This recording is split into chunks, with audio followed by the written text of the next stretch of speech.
What we have here is a mixture of sugar water and corn syrup. Been cooking for about 45 minutes. When I poured it on the table, it's a little bit over 320 degrees. We're just trying to cool it down a little bit. We're going to add a little flavor and a little bit of color. In about 20 minutes, we'll be over here on the table pulling out some candy canes. How many of you guys are here for the very first time? Never seen this before. How many first timers here? Very first timers. Wow. How many returning veterans? How many people have been here before? Very good. Very well. Welcome everybody. Glad you guys could make it. So we're going to be making the traditional peppermint candy canes, which are the red and white canes like you see right there. Traditional red and white color with a traditional peppermint flavor. That is our #1 selling candy cane by far at the Christmas season. That's actually, I think, currently the only flavor we have in stock. So we did have earlier in the middle of the week, we did have some cinnamon canes. We're making our candy canes in 4 flavors at Christmas time. The smaller piece here on my left is going to be the red or the stripe of the candy canes. The larger piece here on my right is going to be the white part or the flavored part of the candy cane.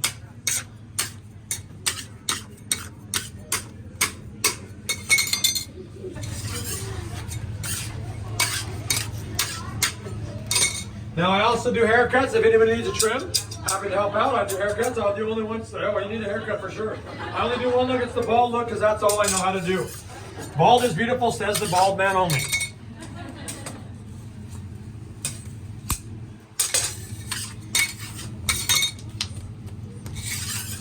So we're going to add just a little bit of color here. We're going to add what we call a gel-based color.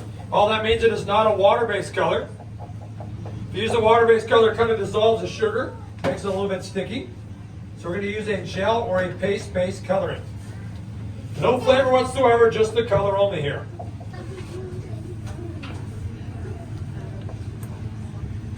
Just like that. And we'll take a little bit more here I can add. Remember, no flavor whatsoever, that is just the color only there. Now I'm going to fold that in there for just a couple minutes. Then we'll start to work with this piece, show you how we're going to add the flavor to it and also make it turn nice and white. Now this recipe can be for candy canes, ribbon candy, or pellets. It's the exact same recipe. The only difference if we're making ribbon candy is once we get it to the table, we pull it out and shape it a little different. But other than that, the recipe is identical. Now we do make ribbon candy all year long. It's a pretty good seller for us. We usually carry about 8 to 10 different flavors. Of course, Christmas season is by far our biggest ribbon candy season. This year we actually had, just a few days ago, we had 28 different flavors of ribbon. I believe we're down to 23 right now, or 22, but we still have a pretty good selection over there.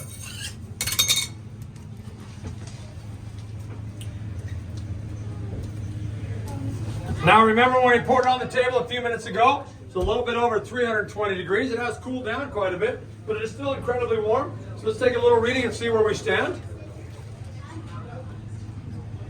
We are at 197 degrees right there. So you can see it's still incredibly warm at 197 degrees. Remember, water boils 218 at sea level, so that would almost be boiling if that were water up there. 197. Very, very hot still. So now we're going to add a little flavor to it. Not sure if you guys can see in the bottom of this vial here, I have a very small amount of liquid.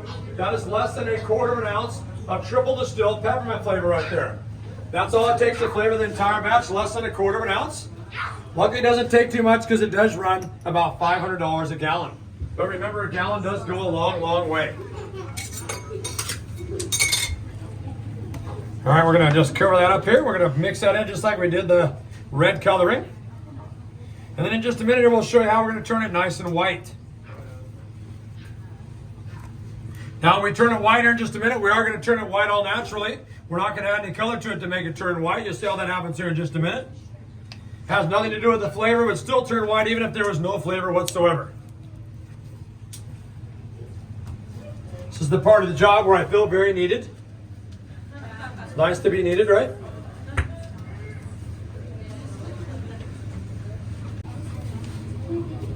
All right, so watch very carefully here, guys. Watch, it does happen rather quickly. Keep your eye on the big blob up here. Not me, the big blob on the slab. Here we go. And roll it out, rolling, rolling. And here it is, you guys. Thanks for coming. Hope you enjoyed the show.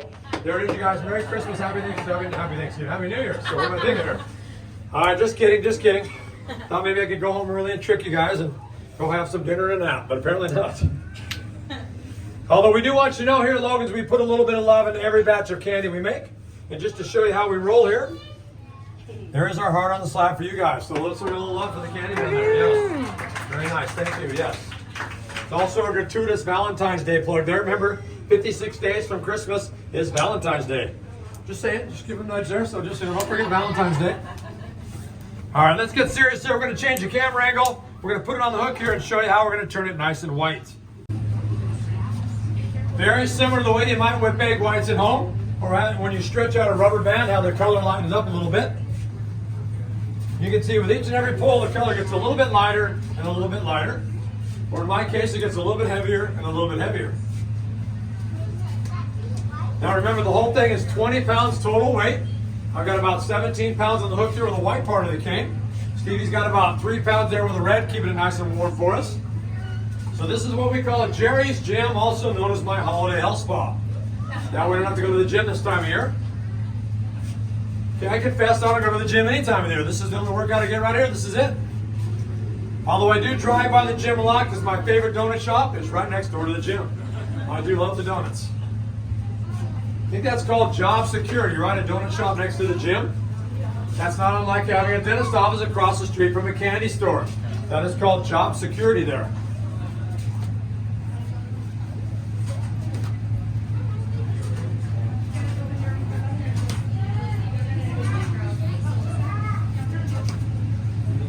Little resistance training here. So I've cut off a little bit of white here. We're going to cut off a little bit of the red also. And we're going to start to make our stripes here. So I'm going to take that red and mix it with the white I cut off here.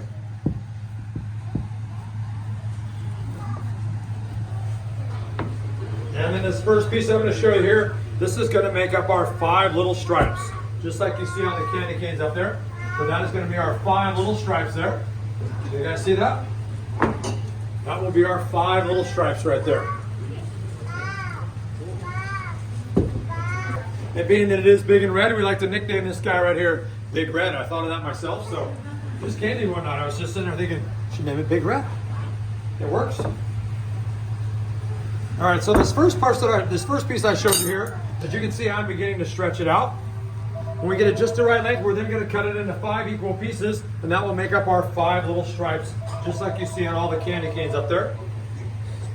Same stripe pattern we've been using here at Logan since 1933. And in 89 years, we have never miscounted yet, so we're going to ask you guys to help us out this evening, counting out our stripes, just to be sure that we don't miscount. So I've got it just about the right length, so help me out, guys. Let's start out counting 9. As always, we will begin with stripe number 1. Not too bad, not too bad. Number 1, you guys did good there.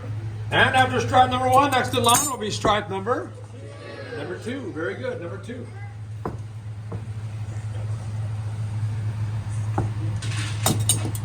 And as always, following stripe number 2, next will be number 3. Very good, number 3.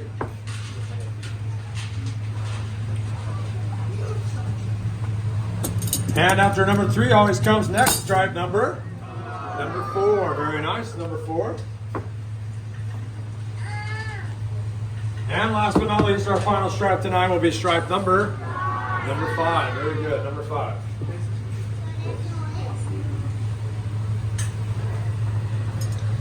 And we're going to add a little bit of white on the outside edge here, just to make sure it doesn't fall off the edge here.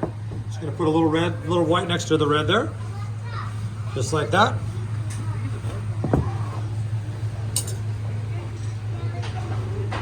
So now if you guys will take a look right up here, you can see we have put together here our 5 little stripes, kind of a blanket of stripes, if you will. Our 5 little stripes right there. So you guys all see that? Put that right on top of the old block there, just like so. Some people say that looks like bacon. You see, you add bacon to anything, it makes it taste better, right? Also, some people say that looks like a sushi roll there. Well, I like to eat my fish cooked, but I'll take their word for it. I've never had sushi, but how if we had a little bit of red and blue, so blue and some stars here? What would we have? That's right, the American flag. Then we're going to take our other stripe, also known as Big Red. That's right, we're going to put them right here on the other side of the block, just like so.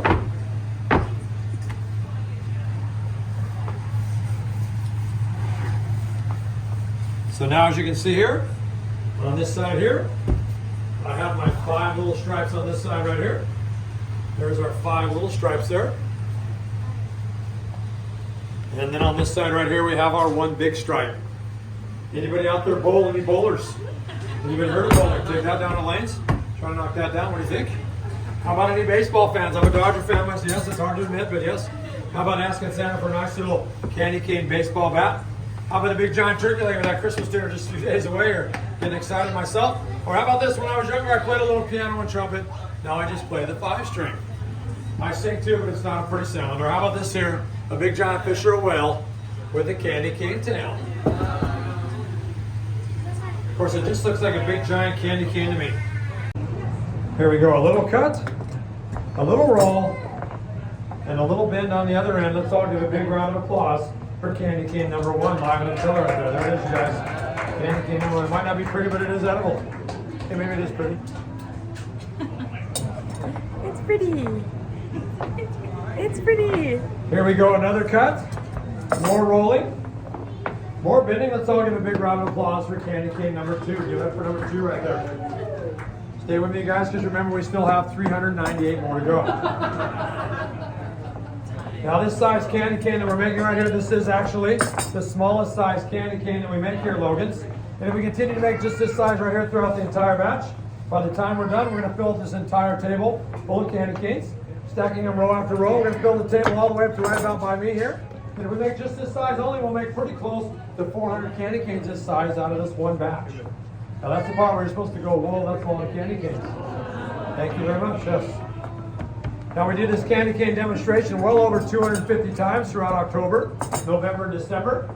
And by December 24th, we'll have made pretty close to 100,000 candy canes one by one, just like you're watching now.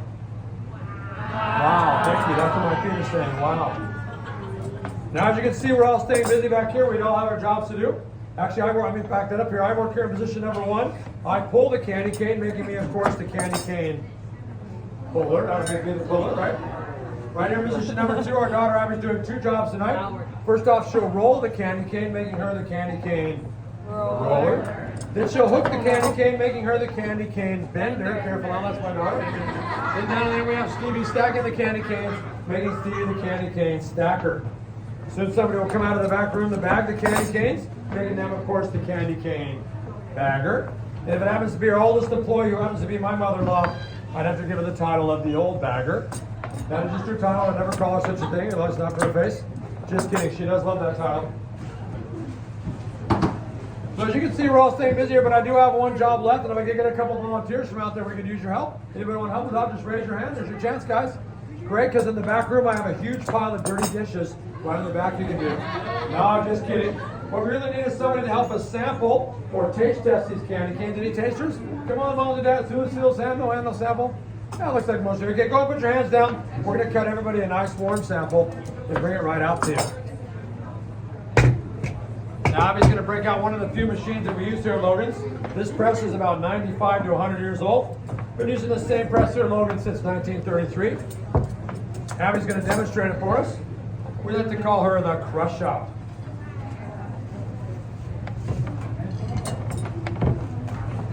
A little squishing, a little crushing, and voila, we're going to have some candy canes.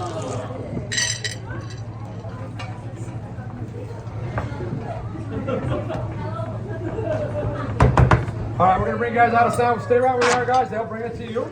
Remember, they are slightly warm, but they are certainly not hot.